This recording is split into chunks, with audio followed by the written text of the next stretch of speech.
Yun nga kasi sinasabi, nag-enjoy pa siya ng mga panahon na yun eh. Hindi kanya nireply kasi nag-enjoy siya sa ginagawa niya. Hindi pa siya nag-sorry kasi nag-enjoy pa siya nun. And at that time, hindi siya nag-sorry kasi he wasn't really sorry at that point. Diba? Pero now, are you sincerely sorry? Yes. Okay. Later, we'll give you a chance to talk to her. At bigay ka ng paumanhin sa kanya.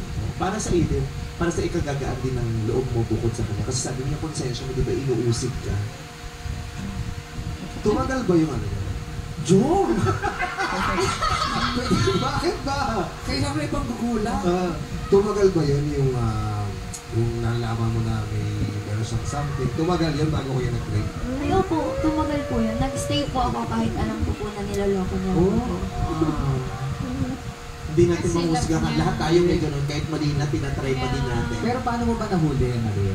Si Sandy? Sa cellphone po niya, tsaka ramdam na ramdam ko po since pag sinasabi po niya na busy siya sa rehearsals po niya, tatawagan ko po siya pero in another call.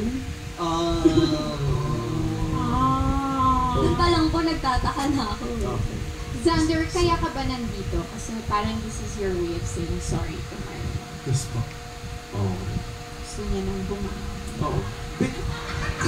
Skin tune. Kala ko wala makakarinig sa boses mo, ibang-iba. Pwede ka matlang pa. Paano ka nakasabi? Pero alam mo, kasi syempre, di ba, yung mga tao, hindi natin mapipilit ang mga tao na paniwalaan tayo at ma-appreciate yung gagawin natin after natin magkamali. May mga ganun naman, di ba? Marami tayong isinasablay.